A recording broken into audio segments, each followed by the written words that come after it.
لما تتفرج على فيلم خريطة راس السنة وتشوف أداءات الممثلين اللي طالعة حلوة جدا، هتقول ده أكيد المخرج محمد ياسين. بس لما تركز وتشوف تجميعة الممثلين دي كلها، لا مفيش حد بيعملها غير كريم الشناوي. بس لو شفت بقى السفر في أوروبا والإنتاج الضخم، هتقول ده أكيد مروان حامد.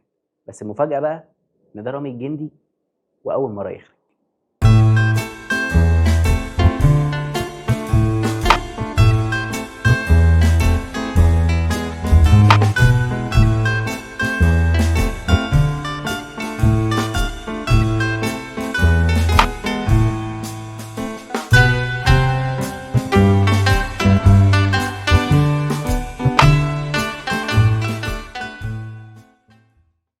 الفيلم بيبتدي من فرنسا، بيحكي عن ولد اسمه نور.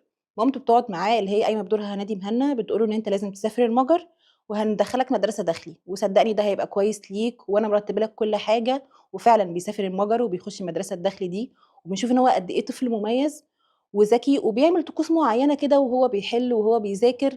والمدرسين في الاول بيبقوا مستغربين منه جدا، بس بعد كده بيكتشفوا ان هو فعلا مميز. بيبقى داخل على اجازه راس السنه وبيبقى عايز يعمل مفاجاه لمامته، وبيفكر إن هو يعمل خريطة لراس السنة ويسافر فيها علشان يجيب لمامته المفاجأة دي، وبتشاركه في الرحلة دي حبيبة اللي هي بتقوم بدورها الفنانة ريهام عبد الغفور. خالته. فيا ترى إيه اللي هيحصل؟ نشوف. نتكلم على التأليف. نتكلم على التأليف، يلا بينا. مؤلف يوسف وجدي. هو ده فيلم الأول مرة مبدئيا، أول مرة آه. مخرج، أول مرة إحنا أول مؤلف. مرة نقول يا جماعة المؤلف عمل كذا كذا اه، كذا والمخرج عمل أول كذا مرة كذا، ممثلين ما فيش يمثلوا، والله. يعني بنتكلم على حد معين. ماشي. حصل. لا هو بصي، هو عشان ما نظلمهاش، هادي مهنا في الدور ده تاني مرة هي تمثل. تاني او ثالث مره بالنسبه لي يعني. آه. بس يعني يعني اول مره اتاثر معاها في مشهد إحنا كده. الفيلم بيفتح عليها. أنا أول حاجة كتبتها في النوتس عندي عشان البرنامج يعني. هنادي مهنا شاطره قوي. برافو هنادي مهنا. نرجع للتاليف. يلا بينا. القصه عامله معاكي ايه؟ القصة مكتوبة حلوة قوي، امم مشدودة حلوة قوي. آآ مش عايزين نحرق، خلّي بالِك يا علا، خلّي بالِك يا علا. ما تحرقيش، اوكي. عشان بصي، هو من حرام. الواضح ان اكيد كل الناس هتتساءل عن حاجه، ان هي ان ريهام عبد الغفور عندها مرض داون. متلازمة داون. فمتلازمه داون، فمتوقعين ان انت تخشي فتشوفي القصه بتتكلم عن متلازمه داون. متوقع حزق. حزق بقى في التعاطف، يلا نتعاطف معاها عشان هي عند شكلها زي ما انتم شايفين في الاعلان لو إن عامل إحنا ازاي. نمنشن كل شوية اللي هو يا جماعة إحنا عندنا البطلة عندها متلازمة داون وده شُفناه ده بقى ما تقولي شفناه في ضي. ماشي. المهم يعني إحنا قُلنا امبارح. ده ما حصلش إمم. خالص. ودي حلاوه القصه، ان هو احنا ما حسيناش ان هي فيها مشكله أنا مش جاية أستعطفك. خالص، يعني مش جايه الم تعاطف خالص، وفعلا هي جميله جدا، يعني تعاطفت معاها من غير اي حاجه، من غير ما منشن اصلا ان هي ايه اسم عشان ده اللي هي مكتوب عندها. صح أوي. إحنا مركّزين على قصتنا، بالظبط. مش قصتنا إن هي عندها متلازمة داون خالص. بالظبط، ده حقيقي. إحنا بنمنشن كلمة متلازمة داون في آخر ربع ساعة في الفيلم. بالظبط، فدي حلاوه القصه ومرّة، بالنسبه لي. مرّة.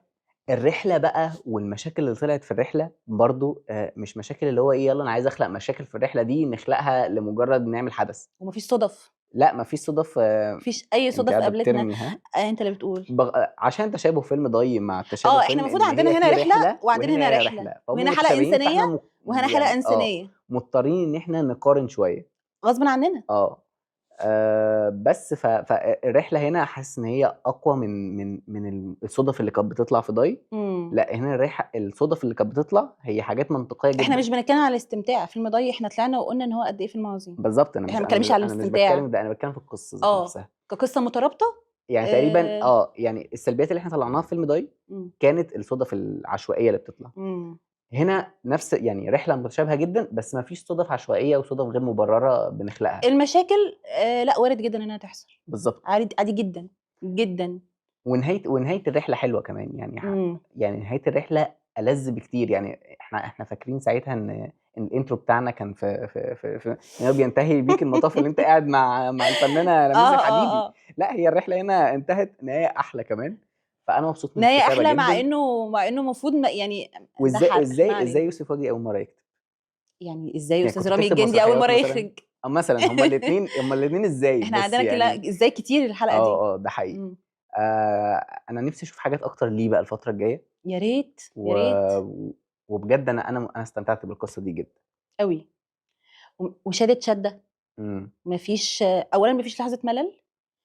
كل الكاركترات انا مبسوط بتنوع مرسومه الكاركترات صح في قوي. القصه، يعني مثلا متلازمه داون، ولد صغير شاطر جدا ومختلف، هاي كلاس جدا، امم وصديقه عندها توحد. جميله. واحنا معانا مصطفى ابو سريع ظهر من النو واي، يعني حته كده ما احنا ما نعرفش جه منين، طالع بكاركتر في منطقه ما ينفعش يطلع فيها استاذ يعني. مصطفى سريع، استاذ مصطفى مصطفى سريع سريع قوي، استاذ سريع قوي جدا. احنا متسرعين قوي استاذ النهارده. مصطفى كملي. سريع، فاكر الحلقه اللي فاتت لما قلنا ان انت ما سبحان ضحكتناش؟ الله، يعني بس ده هنتكلم عليه في هنجيلك الشخصيات. هنجيلك هنجيلك. فانا بقول لك طالع بدور ان هو يعني شخصيات كده مع بعض تحس ان هي ما تتجمعش، بس احنا امم مجمعينها. ونجحت. تحفه. امم ويعني طلعت تحفه جدا. فلا انا مبسوط. مبسوط جدا وانا كمان. بس تعالي نروح ماشي. بقى للشخصيات، بعد كده نروح للاخراج. الإخراج. ماشي ماشي، يلا ماشي وانا بينا. موافقه. نبدا بالولد. ماشي، انا كنت ابتدي باستاذ ريهام عبد الغفور بس ماشي. ماشي، طب بقول لك لما تيجي نبدا زي كده استاذ مروان حامد، نبدا بالظهور. ظهور العائله دلوقتي. مين اللي ظهر الاول؟ تمام، انا نبدا بهنادي مهنا. بهنادي مهنا. هنادي مهنا برافو قوي، انا فرحانه قوي بالتطور اللي انت فيه. اه. وانت بقى الدور ده انا شفت منك دراما. انا امم في الساده الافاضل احنا قلنا ايه ده وضحكتينا وبرافو برضو ومش عارفه ايه، بس المره دي برافو مختلفه لان انت وريتينا تمثيل ووريتينا وهنقول ده عياط. ليه بس في الاخراج. اه ده كده كده. اوكي. ده كده كده. انا هو مبسوط حاجات منها كتير قوي. هتصب اه. هناك اصلا يعني. هنادي مهنا لما بتتوظف صح بتبقى تحفه. بس هي اتطورت، هي ذاكرت هي بتذاكر، لازم يعني. لازم نمنشن ان هي بتذاكر وبتذاكر قوي. جدا. لان دورها مثلا لما بتبقى كوميدي، لا هي عارفه بغض يعني السيزون ده بتاع هنادي ركزت مهنا قوي. لو شلنا منه الماوس على فكرة هو ماموس برضو بقاله كذا سنة بيتوضب او بقاله سنتين، كان قبل تطورها فاحنا مش يعني. هنعتبر ان هي ذاكرت ماشي ده ما اوكي. كانش معانا في السيزون ما بتاعها. كانتش بتذاكر ساعتها. اه ماشي اوكي. والله انت عندك ماشي اوكي. لا هو بجد جميل جميل جميل، ويا رب تفضل مستمره في ده. برافو. ندخل على مين تاني؟ لا احنا ما قلناش احنا قلنا ان هي بتعمل ايه. هي كانت مامته في مامة الفيلم، الولد. واه مم. واخت ريهام عبد الغفور. وعلى فكرة هي كظهور مش عدد مش مشاهد قوي، هي خالص. 4 5 مشاهد تقريبا. بالظبط بس بالظبط. يعني مؤثرين جدا بصراحه، يعني في مكانهم. 4 5 مشاهد وشفناها يعتبر في مرحلتين، وفي مرحلتين بالظبط. عملت اللي مطلوب منها وزيادة. بالظبط. تعالي بقى نتكلم على الولد في الاول. يلا. يلا. آه انا آسر. انا آسر انا أحمد ما حمدي. شفتش لاسر حاجه قبل كده. مع انه هو المفروض عمل الحشاشين، اه. وبيعمل حاجه برضو دلوقتي اللي هي سنجل سنجل ماذر ماذر فازر. فازر وساعته وتاريخه. حصل. احنا اسفين يا استاذ آسر بس ان احنا احنا مش متابعين مش متابعين اعمالك، ودي غلطه مننا بعد ما شفناك في خريطه راس السنه. بالظبط. يعني في 2 كده ولدين كده، هو آسر. انا كنت مقتنع ان علي البيلي ده يعني ما ما فيش فيش، زيه. مش هيجي زيه م- لمده طويله. اه لما دخلت الفيلم ده لا حسيت ان في علي البيلي في حد واقف جنبه. اه يعني اصل هو شايل الفيلم على كتفه. ده حقيقي زي ما لام شمسية علي البيلي هو شاله على شايل كتفه. اه لا الفيلم ده الفيلم متشال على كتفه، يعني عاملين كمان كيمياء جميلة جدا. وهو يا جماعه مش فاقد انا اكتر حاجه بحبها في الاطفال اللي بتمثل لما يبقاش فاقد حته انه طفل. اه. فهو مش فاقد حته ان هو طفل خالص. لا ده حقيقي فعلا. بيتنرفز نرفزه اطفال، بيتقمص قمص اطفال في جوه الاحداث. هي الاطفال بتتقمص كده وبتتضايق كده وبتعبر عن غضبها كده. ده حقيقي فعلا. وحتى لما عمل ان ولد ذكي ومميز ما عملهاليش باداء مسرحي اللي هو انا طفل ذكي امم انا قد ايه عبقري. لا لا وتعامله هو سموز قوي. مع الشخصيات. يعني تعامله مع الام، حسيت ان فعلا هو مع الام بيتعاملوا مع خالته اللي مع خالته جميله هي قوي. برضه بيتعامل معاها بطريقه حلوه جدا. آه يعني كل تعاملاته في الفيلم بالنسبه لي تحفه. يعني عارف، جدا. بيحس فعلا، يعني ممثل بصراحه، ممثل شاطر. احنا قلنا كومنت ان الفيلم ده هيبقى بديل هوم الون. ده حقيقي. وهو كان في الاحداث بتاعه السفر وكده. يا انت كنت مستمتع معاه بروح الطفوله كده اللي هو امم ايه. احنا فيلم كريسمس قوي يا جماعه، صح. يعني هنيجي ده برضو قدام والله. يعني. تعالي نروح بقى على ريهام عبد الغفور. يلا. مش عايزه، مش عارفه اتكلم من اول ايه بصراحه، لان ريهام كانت تحفه في الدور ده. هقول من اول المشيه. كنت عايز اقول كده. هي مش ماشيه بس، ماشيه فكك من الميك اب وجاريه لان دي مش بتاعتها وهنسقف للي عمل الميك اب قدام. يعني ده لازم تسقيف كتير يعني. وريهام عبد الغفور اكيد مش هنكتشف دلوقتي ان هي ان هي ممثله ممثله كويسه، شاطره. خلينا في الحاجه الجديده اللي هي عملتها، التفاصيل الجديده اللي هي عملتها.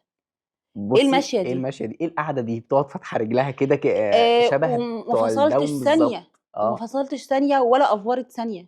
انا حاسس ان هي هي كانت يعني هي اتعاملت او هي ذاكرت كويس قوي الناس امم اللي عندها متلازمه داون بيبقوا عاملين ازاي. و... وبطريقه ذكيه، مش واخداها وكمان مش اللي طريقه. هم يعني الداون بيبقى بنسب، ده اللي انا عارفه. هي النسبه عندها هي عاديه قليله جدا. جدا امم فهي بتتعامل بذكاء في وقت الذكاء، ولما فعلا بحد بيزعلها او اللي كده هي الحنيه الاوفر اللي اه بتظهر مش في وقتها، انا عايزه ابسطك بتخرج. دلوقتي امم فهغني لك دلوقتي مع ان ده مش اكتر وقته. مره حسيت ده في مشهد كده هو اتخانق معاها الولد وهم هناك. ساعه ما كانت قايمه تغني له بالعافيه. يا سلمى. فهو اتعصب عليها قوي، فلما اتعصب عليها وحدف حاجه في وشها مم. ومشى. ف... فهي هجيب لك جيلاتي انا بالنسبه لي دي لغه حبي. بالظبط.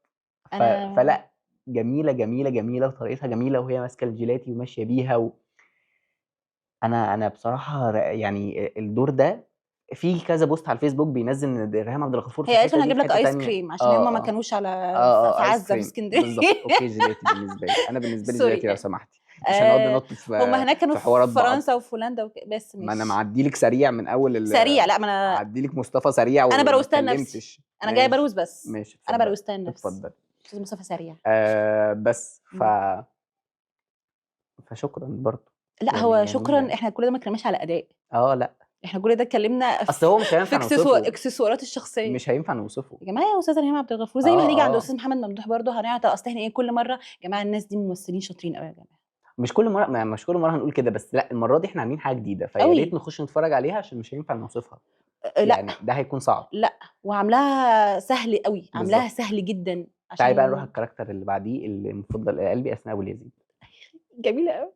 هي عامله دور متوحده ومش حازقه بقى يعني مش ما هروح هو اقلد الفيلم طه ده دسوقي احنا مثلا. اتفقنا ان هو ما تحت فيهوش عنوان حزق، مفيهوش وده حزق. احنا عارفين سببه وهنقوله تاني نقول تاني قدام. ماشي اوكي. عامله دور صاحبه ريهام عبد الغفور. امم هي عندها توحد. دايما الناس اللي عندهم توحد واحنا عارفين ان هم بيبقوا اذكياء قوي او منظمين جدا، فهي اللي نظمت الرحله بالتليفون وكانت بتتابع معاهم خطوه بخطوه. حصل. كانت عامله دور جميل جدا وضحكتني جدا، وبالذات لما غنت في اخر الفيلم.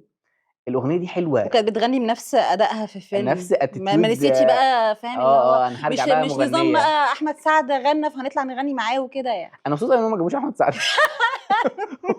والله بجد كنت هزعل انت قوي لو ختموا متخيل؟ باحمد انت سعد. عارف لو كانوا ختموا احمد سعد انا الفيلم بجد ده بالنسبه لي كان هيبقى كان 5 من نزل 3 10. 4 درجات 5 من بجد. 10. فلا شكرا والله، انتوا خليتوا الكرو يغني يعني اه. حاجه تحفه يعني. اسماء ابو آه اليزيد. هي خلاص كفايه عليها كده، هي عارفه هي. هي جميله زي قوي. ما قلت لك هي ما قلدتش طه دسوقي في دور متوحد، لا هي عملت بنوته متوحده جميله. آه انا يعني لا عرفت ان هي عندها توحد مش من اول مشهد. دي حاجه حلوه ودي حاجه جدا. حلوه بالنسبه، ما انا كنت لسه وانت اقول في دي حاجه السينما حلوه. لو مش عارفه كنت مركز ولا لا، اللي كانوا جنبنا هي عندها هي حاجه. عندها حاجه. هو ده الصح. ده لان احنا بالظبط، ما ده نبقاش احنا مش هنقطع قافشين. من اول كلمه، مع اننا قطعنا من اول كلمه هما بينوا بس ما حزقوش لما هو الولد جاي يحضنها فقالت له انا ما بحبش ما الاحضان. بتحبش الاحضان. هي رمتها كده وما جابوش الكاميرا عليها وهي بتقول الجمله. هي الكاميرا على الولد، هي قالت ما بحبش الاحضان فافتكرناها بتهزر. وتنشيد جسمها وان بالظبط. هي شبه ما بتعملش اي كونتاكت على مع فكره ده الناس. الطبيعي يعني، انا اعرف حد ما هو ده ده برافو الطبيعي عليها. جدا. وانت اكيد مش من اول ما بتقعد معاه ويقول السلام عليكم شكلك عندك توحد. بالظبط، عشان هو فده ده ده كان الصح. ده كان جميل قوي. امم تعالي نروح محمد ممدوح. يلا. ابدأي خش يا باشا. يلا نروح استاذ خش يا محمد باشا، ممدوح. القلوب بتورط حوالينا، خش. استاذ محمد ممدوح في الفيلم ما ظهرش كتير. المفروض كان امم بيظهر بس انسرتات وبيقول كلام لابنه لما بيفتكره ومش عارفه ايه هو وبتاع كان وكده. طالع ابو الولد. وعلى فكره انت دوره لو قريته على الورق هو ما فيهوش اداءات اصلا. يعني هو ما اه فيهوش اداءات. ايه هو الاداء كان بتاعه؟ مشهد كده، 3 4 مشاهد، 3 4 تقريبا مشاهد. انا اكتر مشهد حبيته انا عارفه بس ما مش هينفع تقولوش، مش اتكلم هينفع فيه. تقوله اه للاسف. علشان دي تويستايه الفيلم. اه بغض النظر انا عرفتها من اول ثانيه، انا عايز يا امنشن ده. جماعه معلش، لا انا اللي همشي. معلش ايوه معلش تاخدوا يا ريت تطبلي السوكسيه. فيها شويه. ايوه الراجل المحترم ده ايوه استاذ نبيل النبيل. علي صوتك علي صوتك. كمل. انا عارفه ان ده ممكن يحرق الفيلم بس فداك. عرفت التويستايه بتاعت في الفيلم. تويستايه في الفيلم. اه الراجل ده عارفها من اول ما قعد على الكرسي في السينما. اه قال هو كذا كذا كذا كذا. قلت له عارف يا نبيل لو لو طلعت طلعت كذا صح هنسقف لك. هنسقف لك في وانا الفيلم. قمت رحت جاي اعمل لك كده في وانا في الاخر اخر لما الفيلم طلعت سيبنا كذا بقى كذا. النهايه وسيبنا شكرا التويستايه وقعدنا شكرا يا استاذه نسقف. ولا خلاص ما تكمليش. شكرا خلاص شكرا. عرفت بقى انا بروز لا في الخير وفي خلاص الشر. ايوه تمام. ندخل على الاخراج بقى. اكيد لازم. ما لازم عشان ده كل اللي فات بطل ده الفيلم. هو السبب فيه. امم عايزين منشن حاجه ماشي مهمه جدا. ماشي. لما انا وانا بتفرج على الفيلم بقول لك هو مين المخرج ده؟ احنا لما عملنا سيرش فضلنا شويه اللي هو ان شاء الله يبقى موقع السينما معلق، فاهم اللي هو اللي هو مش اللي هو عامل حاجه قبل كده ازاي؟ يعني ازاي مش عامل حاجه قبل كده؟ فسرشت ودخلت على مم. الانستجرام. حصل. هو رامي الجندي اصلا اكتنج كوتش بتاع منى زكي في فيلم الست، وفي مسلسل تحت الوصاية، واكتنج كوتش بتاع احمد حلمي، وبرده كان اكتنج كوتش مع هنادي مهنا. فهو اصلا اكتنج كوتش، فطبيعي يعني فهمنا ليه الممثلين طالعين حلوين قوي كده، قوي رغم ان قوي. احنا بنشوفهم مع ممثلين تانيين. يعني انا لسه مصطفى قبليها بوسريع بيوم متكلم على مصطفى ابو سريع، ما ضحكنيش في طلقني. هنا ضحكنا قوي. لا مش ده ضحكنا، من ضحكنا اول قوي كلمه، يعني. كاركتر وكل حاجه. وباي ذا واي هو مش ضحكنا بس، هو عمل مشهد دراما برضو حلو قوي، بالظبط. فاللي هو ايه، فالممثلين اللي بتمثل كده يا جماعه، مين اللي ورا الكاميرا ده؟ فهو مخرج المخرج شاطر. استاذ رامي الجندي. انا عايز اشوف حاجات كتير جايه ليه، يعني انا يا خلاص انا رب يبقى فانز ليه في من نفس من من المستوى. من هذه، يعني من ساعه الفيلم ده خلاص انا فانز يعني. هيتقال آه اسمه من الاسامي اللي هو ايه، ليه مش عارف تبقى مخرج شاطر زي استاذ رامي الجندي كده يعني. مثلا اصل احنا دايما لما بيبقى في مثلا اول اخراج، امم فبنقول لا ده نبتدي ندي اعذار يا جماعه، ما هو معلش اول اصل حاجه ليه يا هو جماعه. اول حاجه ليه بالظبط. ونبتدي فاحنا نتحمق وبتاع لا يا جماعه طلع عملنا كده، بتنفع. في حد صح. مش بس مش هفكرك مين. فيها ايه يعني؟ تقريبا. خلاص. انا كنت في دماغي حاجه تانية. لا، ماشي. في دماغي حاجه تانية بس فيها ايه اوحش. يعني برضه لما قلنا له اتعلم من اخوك وماما وبتاع وبابا.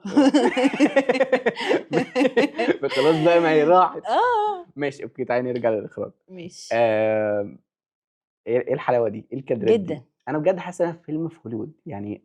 الراجل ده دارس بره وجوه، امم يعني بس قوته في اللي هو بيعرف يطلعه من يا عم، ده الممثلين. المدرسين اللي كانوا في المدرسه كانوا بيمثلوا حلو قوي. بجد انت فاهم، مع ان دول احدهم، يعني هو دول ما اختارش احدهم. ممثل وحش غير جوز هنادي. ماشي. على فكره بقى، في تاني مشهد ليه وهم جوز هنادي ماشيين. مهنا اه كان لطيف. كان لطيف اه واقنعني. هو ده بيبقى ردود الافعال ساعتها، اللي هو اهدي بس اهدي ونبقى نشوف الموضوع. اوكي. فهو حتى ده على فكره ما ازعجنيش، هو بس ازعجني ساعه ما كانوا قاعدين على السفره، بس اللي هو تمام. لما وراله اه الشهاده راح جاي اه قال له تمام. فهو ماشي، يمكن ده بس هو اصلا. كان ممكن يطلعه بالكاركتر ده. اصل في كده فدي ناس ده حقيقيه كده حقيقي في صح. حياتنا يعني. لا الشخصيات كلها كانت لحم ودم، وده لحم ودم بسبب ان المخرج المخرج شاطر. شاطر. كادرات، زوايا، الايقاع. اهم حاجه في المخرج الايقاع، الايقاع. بنقول بتاع الفيلم ايقاع امم الفيلم. انا بملش رغم ان مفيش حزق، يعني مفيش حزق مفيش. ومفيش احداث، انت مش مستني حاجه برضو يا جماعه، يعني مش بالظبط. مستني حاجه، مش بمعنى مش مستني بس انت حاجه. عايشتني في الفايبس بتاعت اه فعلا احنا في النيو يير ودي راس السنه، وانبسطوا يا جماعه، خش الفيلم انبسط. وتوقيت هايل نزول الفيلم ده يا جماعه، ده توقيت حقيقي، هايل. ده قوي جدا، والفيلم ده لازم يتشاف اكتر من كده. يا ريت، عشان ليه؟ انا لان حاسه ان مفيش حد بيتكلم عنه على الفيسبوك مثلا، عارف، ما بتتكعبلش زي ما بتتكعبل في حاجات على بالظبط، الافلام. هي الكامبينه بتاعت الفيلم دي مش كويسه، اه بس الفيلم مظلوم بالنسبه لي. آه كفايه على الاخراج كده بس. ماشي، عشان انت بس وانت بتقول الكادرات، امم فاكر في فيلم طلقني؟ ارجعي. في حلقه فيلم طلقني لما امم قلنا مدير تصوير ما بيعجبوش اي حاجه، بس عشان كان عنده مناظر حلوه اصلا، اه صح، فهو ما عملش ايفورت. امم الفيلم ده فيه مناظر حلوه قوي، والمفروض ان احنا برضو بنلف في اوروبا، تمام، حصل. بس شفنا حاجه مختلفه وحسسنا بالنيو يير زي ما انت قلت، اه وحسسنا بكل الاجواء دي. ايعقل يا صاحبي ان هو يبقى نفس مدير التصوير؟ تصدق او لا تصدق، استاذ احمد عبد اوكي، العزيز. ده حقيقي. فده برضو لو رجع لحاجه، ان فرجع المخرج ان بيفرق ان بس. المخرج بيفرق، والواضح ان كان في سيطره على كل حاجه، وبما فيهم الورق تحس ان هو متستف صح، ده حقيقي. عارفين هنزود هنا ايه ومش هنزود هنا ايه. انت ما حسيتش ولا؟ الصورة كانت مبهرة بالنسبة لي أكتر من إن إحنا في أوروبا. خلاص إحنا لسه طالعين من أوروبا في جورجيا الفيلم اللي قبليه. بس انت هنا، انت في فيلم اجنبي، يعني مش عايزه ابقى اوفر، بس انت في فيلم اجنبي. لا هو أنت مش أوفر. بجد مش أوفر، هو أنت فعلا فيلم أجنبي امم يعني. هو ده يتوزع في أمريكا حلو مرتاح. انت قلت يعني الكلمه دي الفيلم فعلا ده قلت لك امبارح. ده يتوزع في أمريكا مرتاح جدا، والناس هتخش وتتفرج وهتبقى مبسوطة وهيبقوا فانز الإرهام وفانز وبعدين إحنا معانا قصة ومعانا امم ماتيريال تسمح لنا بكل احنا ده، معانا كل معانا حاجه مخرج صح. شاطر، معانا كاتب شاطر، معانا مدير تصوير شاطر في أفلام معانا كل حاجة حلوة. فاهماني؟ اه فليه ما ينجحش وليه احنا كمان ما ندعمش ده؟ معرفش لازم ندعمه اكتر معرفش من كده. تعالي بقى نخش على الايجابيات، يلا يلا. ندخل على الكبير. اول حاجه المخرج. بقى شوف يا اخي، مع ان احنا لسه سبحان سايبينه. الله. اول حاجه المخرج. اهم ايجابيه.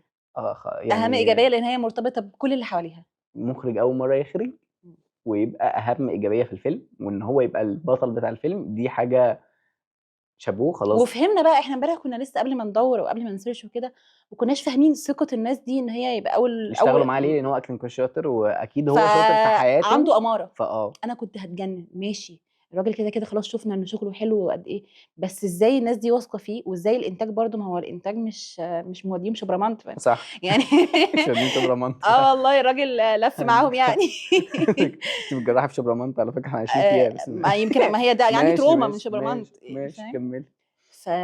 فلا ففهمنا الانتاج وثق فيه ليه، وفهمنا الممثلين دول وثقوا فيه ليه، علشان هو اصلا ثابت اماره قبل كده صح. فاهم؟ نخش على اللي بعده. نخش على اللي بعده. الممثلين كلهم هايلين. مميزات الفيلم الممثلين. عشان معلش حاسه ان احنا سلقنا بس استاذ محمد ممدوح، وده عيب. استاذ محمد ممدوح يا جماعه الراجل ده حلو قوي، والربع الاخير انا بالنسبه لي محمد ممدوح. ده حقيقي. محمد ممدوح مش حياه، بس محمد ممدوح بقى يعني انت كنت مستني طول الفيلم اللي هو معلش حته زياده، بس اللي هو كان بيجي لنا يزورنا انا زياره عايز اقول لك خفيفه كده. هو كان يعني برضه عشان ما نحرقش تويستايه الفيلم امم الاساسيه. محمد ممدوح قال 3 4 جمل من غير حزق. من غير حزق تماما. بالفيلم يعني خلاص بينوا كل القضيه وبينوا كل حاجه احنا عايزين تحصل. وبعتوا لنا الرساله من غير ما يقولوا لنا ان هي رساله. يعني يعني لو احنا مش لازم نقف ونقول يا جماعه مش عارفه ايه انا ابيض وكل اللي حواليا سود. واللي هو انا هختار يلا ما علينا. احنا ليه ليه لازم بتعملي كده؟ نخصم مع الناس بجد اللي بنحبها؟ ليه احنا بتعملي كده؟ وصلنا لكده. احنا مرضى نفسيين يا نبيل. لا لا خلاص، والله بهزر والله بهزر. ايوه بس لا بجد لا يستحق ياخد سوكسي عشان هو ما حزقلناش في الرساله، صح. والرساله وصلت وشكرا. وعيطنا. انت عيطتي انا معاك. واللي بنتين اللي جنبي كانوا عياطين. ما يعني انا مشاعر ما طلعتش مرهفه حساسه، بصراحه، بس انا ما يعني طلعتش حساسه الفيلم اوفر. حلو يعني فيه مشاعر في وفعلا ايه فيه، بقى؟ بس انا مش لدرجه ان انا عيط. انتوا عيوطه قوي يعني. ما ماشي بقى مشاكلك النفسيه بره مش عني. هنطلع من كل فيلم نعيط، في الست عيطنا وهنا عيطنا ما انا بقى لي فتره مش لازم مظبطه. نمسك نفسنا شويه عشان دي معلش حاجات شخصيه. يلا نخش على الايجابيه اللي بعديها. ندخل على الايجابيه اللي بعدها. دي اوكي لازم اتكلم فيها لان فيها بس ملاحظات بواحه كتير. بواحه. بالراحه. ايه المكياج ده خطير. بجد؟ احنا المفروض يعني فيلم الست كان المفروض هو يتعلم هنا، يجي كده ياخد يتفرج كده ويقول ايه ده انتوا عملتوا ده ازاي؟ لان دي كانت ما تيجوا كده مشكلتنا في فيلم اعملوا لنا، الست. تعالوا اعملوا لنا كده يا استاذه منى قاعده بتعاني جوه في الكرفان، تعالوا وماسك اعملوا اي جاي حاجه. من فرنسا وماسك رايح من ولما فرنسا الماسك يقع نفركش وبنتي دخلت الاستوديو ما عرفتنيش. ومخليين والله. ومخليين اسمه ايه ده بدل ام كلثوم ام لغلوغ وقصه جابوا لنا سواد بجد. كلام وقالوا لنا ان احنا مدفوع علينا بسبب الموضوع ده. بالظبط. فليه يعني خلاص احنا بنمسك فيلم 6 عشان الناس بتقول احنا شكرنا فيه وافورنا؟ لا هو فعلا اهو دي السلبيه اللي انتوا ما خدتوش بالكم ومنشناها، منها في احنا الحلقه. منشناها بالظبط. ليه ما ليه ما هي بتنفع، هي ينفع نعمل بتنفع مكياج جدا. حلو اهو وبعدين وخطير. ومحافظين على راكورو فاهمني، ومحافظين على راكورو. فشكرا هو للمكياج ده. اصلا انا الوهله هو مش باين ان هم حاطين حاجه. انا مش عارف هي فعلا هي عاشت بالمكياج ده مده، معرفش انا ولا هم كانوا بيقطعوا زي هي كانت بتروح وبترجع تعمل نفس المكياج ده. دي انا برضو هي طلعت قالت بياخد 3 ساعات بنحطه مش عارف 6 ساعات حاجه كده. ازاي اللي مركورها بيعمل كده بالدقه دي. يعني دي حاجه بروفيشنال ما شفناهاش قبل موت. كده بجد. ومفروض في فيلم انتاج قوي زي الست ما شفناهاش برضو. يعني الراكور بتاع الماسك ده كان اعتقد هنا دفعنا بيتغير اكتر يعني. كل ثانيتين مثلا، ممكن اروح للشوت ده ارجع الاقي الراكور اتغير. سبحان لا الله مش طلع ممكن لك. هو حصل. انا هو ف... حصل. ف... فلا لا وشكرا للمكياج جدا ده جدا. الانتاج. شكرا على الريسك، وشكرا انتوا على لا ثواني مفيش بس، اي نوع من ثواني انواع بس. البخل حصل. هو انتوا ما عندكوش تصريح ب 15000 لكل لوكيشن بتنزلوه في والله بجد احنا عندكوش احنا لما التصريحات دي؟ بنصور في مصر الجديده شيل يا ابني عشان بنتبهدل جامد. هتحبس. بجد يعني انتوا بتصوروا ازاي في اوروبا كل الحاجات دي؟ واخدين راحتهم قوي. احنا بنلف معاهم. انا اتفسحت عارفه كمان يعني. انا والله دي هي رحله سعيده جدا والله.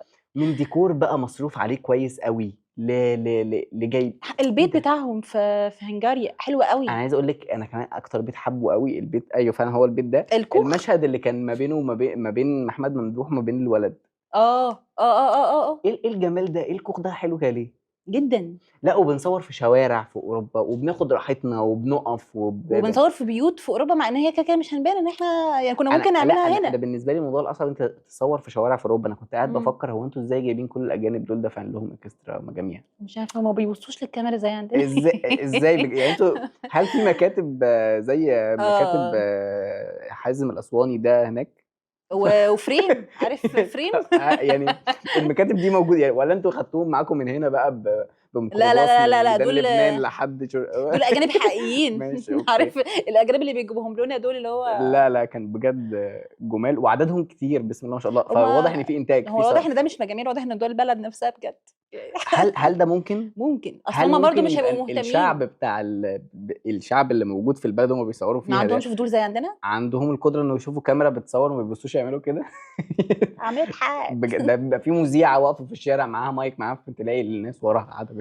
الواضح ان كان هما محترمين الموضوع قوي في الموضوع ده. الموضوع صعب يعني، فده انتاج. الانتاج. فشكرا للانتاج وشكرا كل للصرف. احنا المكياج مصروف عليه كتير جدا، فكل حاجه مصروف عليها حلو قوي. عندنا آه سلبيات. عندنا سلبيه واحده يعني ما عندناش سلبيات. يعتبر، بس سلبيه واحده اللي ما هي احنا مش هنفتح معديه. فقره علشان سلبيه واحده انا مش راضيه طب عنها. انت مش راضي عنها، بس انا مضايقاني سيكا. نبيل ما ما دي ينفعش. من ركون الحركه، مش من المخرج. في مشهد كانت هي استاذه هنادي مهنا طالعه حامل، قبلها بمشهدين كانت بتتكلم استنى يا في ابني، ستوب التليفون. يا ابني. احنا قلنا مش هنحرق، مش ممكن. هنحرق دي حته، دي مش لا هحرق لا لا لا القصه. لا لا, لا والله مش هحرق. ملهاش لازمه والله ما والله، هحرق. ما انت قلت هقولها حامل. هقولها لا. طب كانت هقول لك على حاجه، قولي ان في كانت عيب. حامل في اخر الفيلم. كده ما حرقش. كانت حامل في اخر الفيلم، كانت طالعه حامل في ماشي اخر الفيلم. ماشي. فقبليها بمشهدين كانت بتكلم ريهام عبد الغفور في التليفون. مم. تمام. كانت بتكلمه قاعده جنب جوزها مم. وما كانش فيه بطن. مم. بعدها بمشهدين لما هم راحوا لها وقابلوها بقى فيه بطن. مم. تمام. دي حلقه بسيطه بس ما لهاش دعوه بالحكايه. تمام. فده ايه بقى؟ هل هي من الثلاث ساعات اللي هم كانوا راكبين من المانيا لفرنسا حملت وبطنها كده. حملت وبطنها كبرت؟ ده مش منطقي. بس دي الحاجه الوحيده اللي كانت فهماك. سلبيه في الفيلم، وما تعتبرش سلبيه لان انت شاريني قوي. وبعدين انت فعلا هما ما كانوا عايزين جابوش يعملوا لنا كلوز قوي مفاجاه، على هما كانوا. الموضوع. انا هحاول ابررها باي طريقه. كانوا عايزين يعملوا لنا خلاص مفاجاه. اوكي، ما هي مفاجاه وهتفاجئنا، بس انا يعني انا ضايقني الراكور. يعني لو كنت حتى كنت جبت كلوز لوشها بس انت كنت عايز تجيب ان في واحد طب انا هقول قاعد لك على جنبها حاجه. انا مش في فبعدت فما مصلحتي شفتش. مش في مصلحتي ان انا اقول كده، ودي حاجه تعبني اصلا، المفروض ما اقولهاش. اه بس انا ما خدتش بالي، انت اللي قلت لي على الريكورد. ايوه يعني فاهم. ايوه اكيد فانا اكيد من انا اللي كتر هاخد ما بالي انا يعني. مش ده قصدي تماما. مش يلا ده قصدي تماما. انا قصدي ان من كتر ما الفيلم حلو، انت عينك انت بقى كنت خلاص مش بتعيطي يا ماما شايفه. ساعتها. طب ما يمكن عشان كده صح. مش تاخدي يعني بالك. مش عشان الامور مركز ولا ايوه حاجه يعني. ايوه. فمش هنفتح لها اكيد فقره نخش على سلبيات. التقييم على طول. نخش على التقييم. نخش على تقييم ندخل على الفيلم. التقييم. نخش على التقييم على طول. نخش على يلا. التقييم. الفيلم ده تدخله سينما مم. ولا استنى ينزل لك على بلاتفورم ولا ما تدخلوش خالص؟ انا هخش سينما جدا قوي. جدا، تقريبا كل سنه شهر 12 هخش الفيلم ده سينما. وهيكون يعني لو نزل الفيلم لنا ده بقى على لسه موجود بلاتفورم يعني. يعني ان شاء بالظبط. الله. ف وبعدين الفيلم ده عائلي قوي. اه اطفال هتبقى مبسوطه. احنا انبسطنا. بالظبط. اعتقد ان لو عيله مع ابنها او بنتها هيبقوا مبسوطين هيبقوا جدا. مبسوطين جدا. ففيلم عامل كل بالظبط الحاجات اللي تخليك تدخل الفيلم. ده حقيقي. فلا ادخلوا سينما يا جماعه وهتنبسطوا قوي. و... وفي الايام دي يا جماعه يعني تبقى خشوا 3 تبقى ايام خروجه دول، الكريسماس يا لازم جماعه تخشوا حلوه في 3 قوي. ايام دول. الفيلم يعني مظلوم اعلاميا بالنسبه لي، ودي كانت حاجه من السلبيات. ولحد دلوقتي فخشوا الفيلم ويستاهل انتوا تتفرجوا عليه. مخرج شاطر، كتابه مشدوده وكتابه حلوه، كل مفيش حاجه في لحظه الفيلم ملل. حلوه بجد. وحاجه جديده احنا يلا باي باي.